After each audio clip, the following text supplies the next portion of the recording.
નમસ્તે મિત્રો, ચેપ્ટર 9 જૈવિક અણુઓના પ્રશ્નોની આજે આપણે ચર્ચા કરીશું. પહેલો પ્રશ્ન છે, નીચેનામાંથી પ્રતિસ્પર્ધા અવરોધક અથવા તો પ્રતિસ્પર્ધી અવરોધક કયો છે? તો અહીંયા પ્રતિસ્પર્ધી અવરોધક એટલે શું એ સમજી લઈએ કે જ્યારે અવરોધક તેની આણ્વીય સંરચનામાં પ્રક્રિયાર્થી સાથે સમાનતા ધરાવે છે. બરાબર, જે પ્રક્રિયાર્થી છે એ પ્રક્રિયાર્થી સાથે જ્યારે અવરોધક સમાનતા ધરાવે છે, પ્રક્રિયાર્થી અને અવરોધક બંને એક જેવા હોય તો શું થાય? આ પ્રક્રિયાર્થી જે ઉત્સેચક સાથે જોડાવાનો હોય એની જગ્યાએ આ અવરોધક જોડાઈ જાય. બરાબર છે.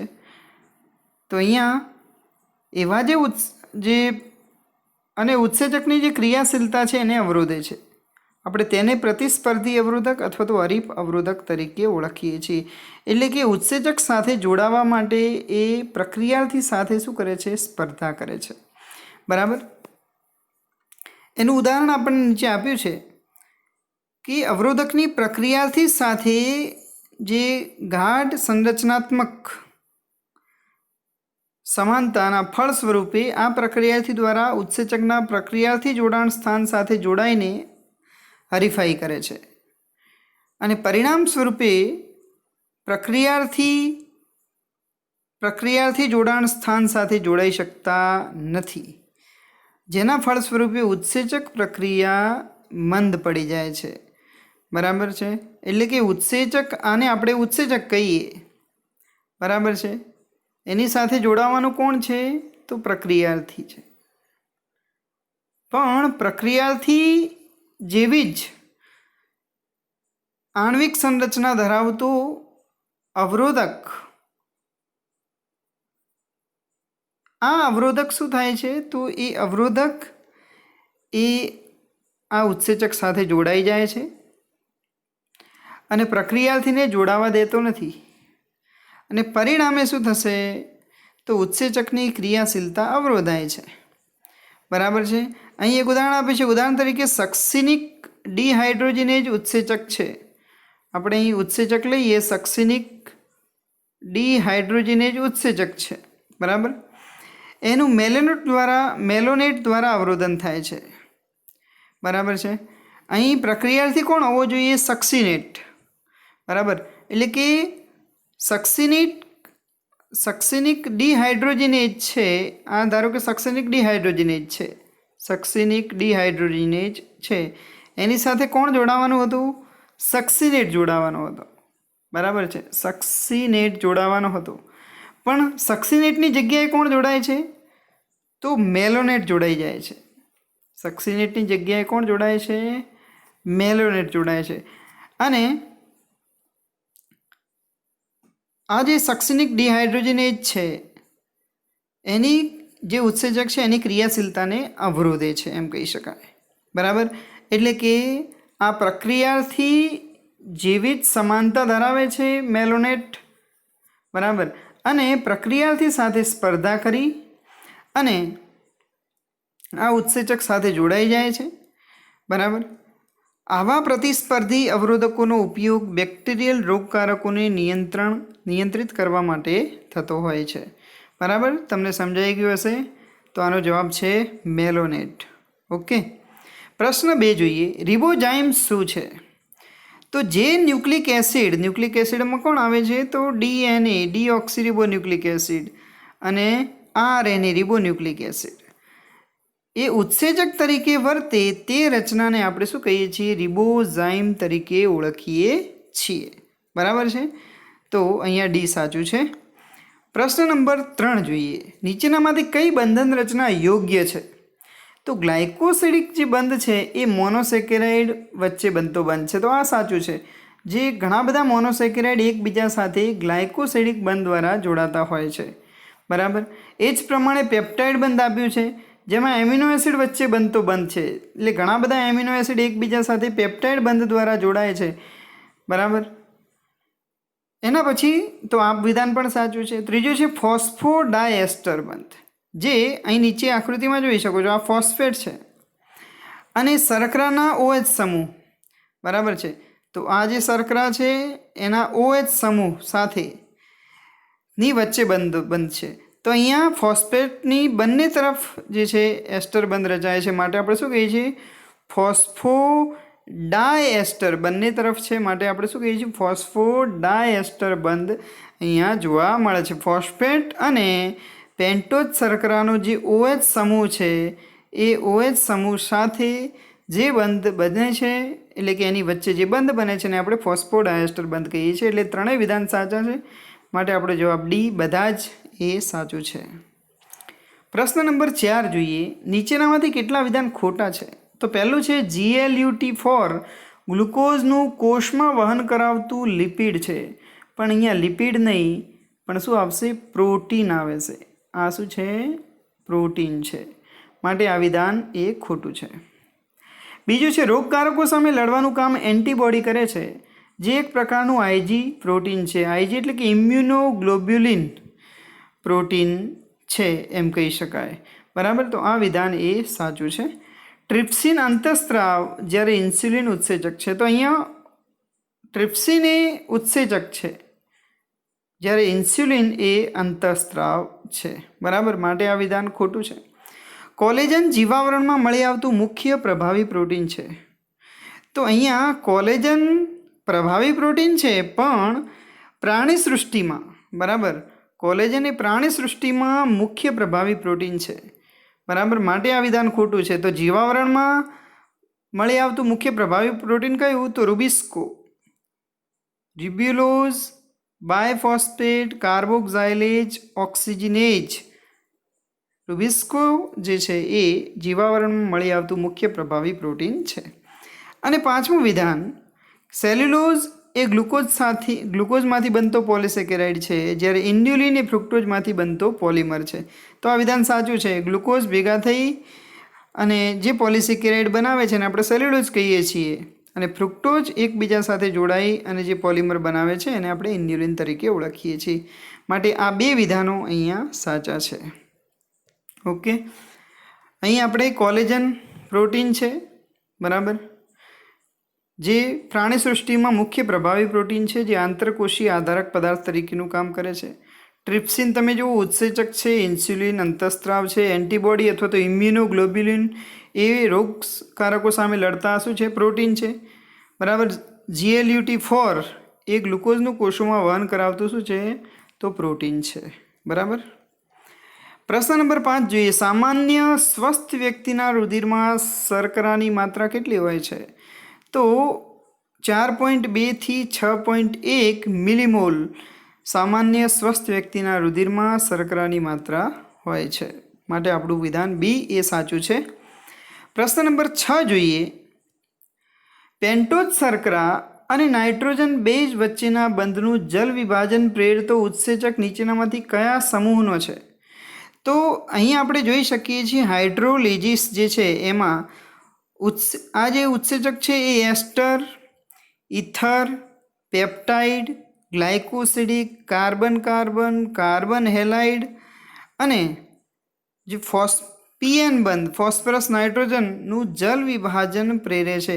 એટલે આપણે અહીં કહી શકીએ પેન્ટોઝ શર્કરા અને નાઇટ્રોજન બેઝ વચ્ચેના બંધનું જલ વિભાજન પ્રેરતો ઉત્સેચક એ કયા સમૂહનો છે? તો હાઇડ્રોલેજીસ સમૂહનો છે, માટે આપણો જવાબ સી એ સાચો છે. બરાબર છે. એના પછી 7મો પ્રશ્ન છે, નીચેનામાંથી અસંગત કયું છે? તો અહીંયા આપણને કેટલાક દ્વિતીયક ચયાપચયકોની વાત કરી છે. દ્વિતીયક ચયાપચયકો એટલે શું? તો એની પહેલાં આપણે પ્રાથમિક ચયાપચયકો એટલે શું એ જરા થોડુંક સમજી લઈએ.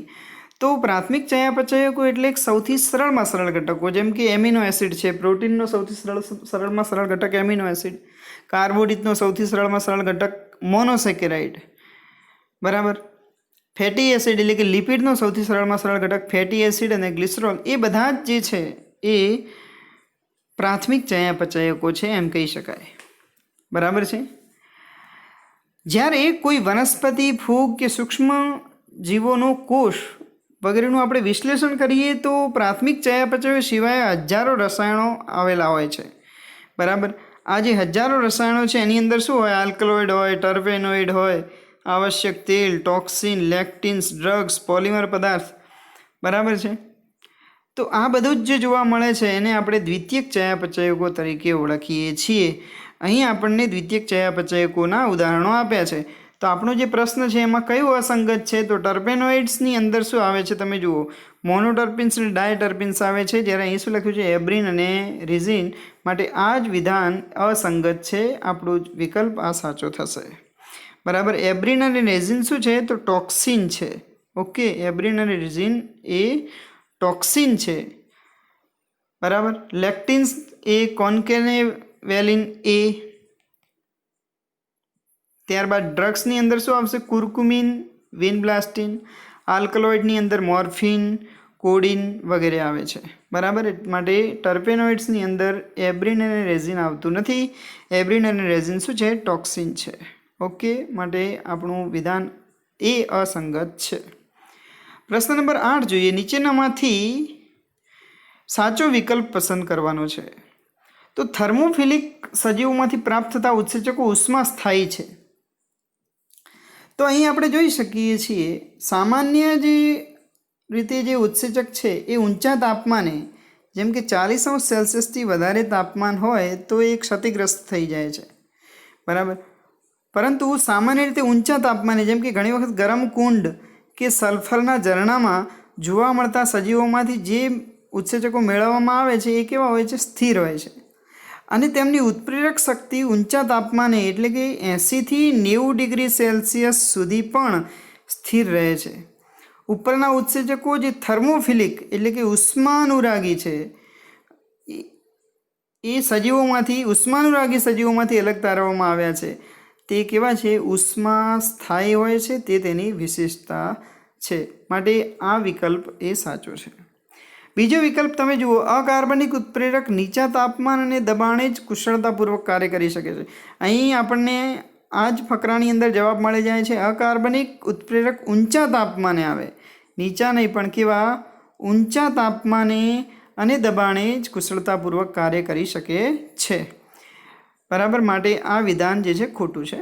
બરફનું પાણીમાં અને પાણીનું વરાળમાં રૂપાંતર રાસાયણિક પ્રક્રિયાના લાક્ષણિક ઉદાહરણ છે. અહીં રાસાયણિક પ્રક્રિયાના આવતા ભૌતિક પ્રક્રિયા આવે છે. બરાબર છે. ભૌતિક પ્રક્રિયાના લાક્ષણિક ઉદાહરણ છે એમ કહી શકાય.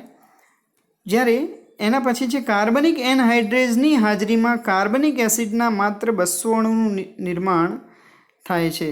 બરાબર. તો આ જે છે મુદ્દો આપણે અહીં સમજીએ કે જ્યારે કાર્બન ડાયોક્સાઇડ અને પાણી કાર્બનિક એનહાઇડ્રેજ ઉત્સેચકની ગેરહાજરીમાં ભેગા થાય છે. બરાબર છે. ત્યારે ઉત્સેચકની ગેરહાજરીમાં ખૂબ જ મંદ ગતિથી આ ક્રિયા થાય છે, જેમાં 1 કલાકની અંદર કાર્બનિક એસિડના માત્ર 200 અણુનું જ નિર્માણ થાય છે. ઉત્સેચક ગેરહાજર હોય તો 200 કાર્બનિક એસિડ પ્રતિ કલાક નિર્માણ પામે છે. પણ જો ઉત્સેચક હાજર હોય, હવે જો ઉત્સેચક હાજર હોય એટલે કે કોષરસમાં હાજર ઉત્સેચક કાર્બન એનહાઇડ્રેઝની હાજરીમાં તીવ્ર ગતિથી આ ક્રિયા થાય છે, જેમાં કાર્બનિક એસિડના 6 લાખ અણુ પ્રતિ સેકન્ડ નિર્માણ પામે છે. કેટલા? 6 લાખ અણુ એ પ્રતિ સેકન્ડ બને છે. તમે જોઈ શકો છો ઉત્સેચકની ગેરહાજરીમાં પ્રતિ કલાકે 200 બને છે. બરાબર. અને ઉત્સેચકની હાજરીમાં પ્રતિ સેકન્ડે 6 લાખ અણુ બને છે. બરાબર. એનો મતલબ કે ઉત્સેચક આ પ્રક્રિયાનો વેગ 10 મિલિયન ગણો વધારી દીધો છે. બરાબર. ઉત્સેચકની આ શક્તિ હકીકતમાં આપણને કેવી લાગે છે? અકલ્પનીય. કેમ કે 200 અણુઓ પ્રતિ કલાકની વાત છે. 200 અણુઓ પ્રતિ કલાક. જ્યારે 6 લાખ અણુઓ ઉત્સેચકની હાજરીમાં 6 લાખ અણુઓ પ્રતિ સેકન્ડ બને છે. પ્રતિ સેકન્ડની વાત છે. બરાબર. એટલે અહીં 10 મિલિયન ગણો વધારો ઉત્સેચકની હાજરીમાં થતો હોય છે. ઓકે. એના પછી છે પ્રક્રિયાથી અને સંક્રમણ અવસ્થા વચ્ચેના સરેરાશ શક્તિના તફાવતને શું કહે છે? તો પ્રક્રિયાથી અને આ જે સંક્રમણ અવસ્થા છે, બરાબર, આ જે છે ઉત્સેચક વગરની સંક્રમણ અવસ્થા છે.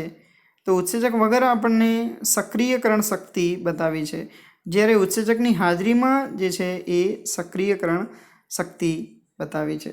તો પ્રક્રિયાથી અને આ જે સંક્રમણ અવસ્થા છે એ વચ્ચેના સરેરાશ જે શક્તિના તફાવત છે એને આપણે સક્રિયકરણ શક્તિ તરીકે ઓળખીએ છીએ.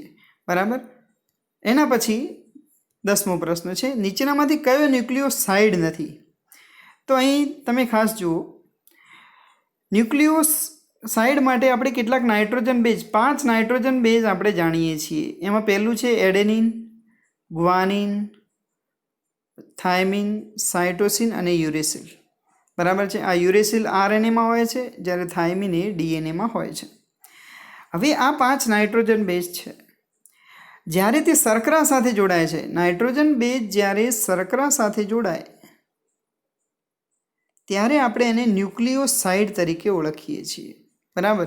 તો અહીંયા નાઇટ્રોજન બેઝ પ્લસ શર્કરા ઇઝ ઇક્વલ ટુ શું થશે? ન્યુક્લિયોસાઇડ થાય છે. તો જો તેમાં ફોસ્ફેટ સમૂહ જો એડ થઈ જાય તો આપણે એને શું કહીએ છીએ? ન્યુક્લિયોટાઇડ તરીકે ઓળખીએ છીએ. તો હવે આપણને કેટલાક ઉદાહરણો આપ્યા છે. એડિનોસાઇન, ગ્વાનોસિન, થાઇમિડિન, યુરિડિન અને સાઇટિડિન એ ન્યુક્લિયોસાઇડ છે. તમે જો થાઇમિડિન, એડિનોસાઇન, યુરિડિન, બરાબર છે, અને ગ્વાનોસિન અને સાઇટિડિન એ બધા જ એ ન્યુક્લિયોસાઇડ છે, જ્યારે ગ્વાનિલિક એસિડ એ ન્યુક્લિયોટાઇડ છે.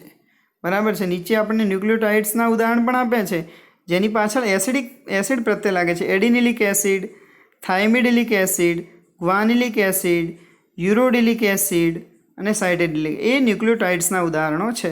માટે આ 2 અને આ 3 ન્યુક્લિયોસાઇડ છે. ન્યુક્લિયોસાઇડ એટલે ફરીથી નાઇટ્રોજન બેઝ સાથે જ્યારે શર્કરા જોડાય છે ત્યારે આપણે એને ન્યુક્લિયોસાઇડ તરીકે ઓળખીએ છીએ. બરાબર. ન્યુક્લિયોસાઇડ સાથે જ્યારે ફોસ્ફેટ જોડાય ત્યારે આપણે એને ન્યુક્લિયોટાઇડ તરીકે ઓળખીએ છીએ. અને આ ગ્વાનિલિક એસિડ એ ન્યુક્લિયોટાઇડનું ઉદાહરણ છે. ઓકે. તો આજના આપણા પ્રશ્નો અહીં પૂરા થાય છે. જો તમને આ વિડીયો ગમ્યો હોય તો લાઈક કરજો, ચેનલ સબસ્ક્રાઈબ પણ કરજો અને તમારા મિત્રોને પણ શેર કરજો. આવજો મિત્રો.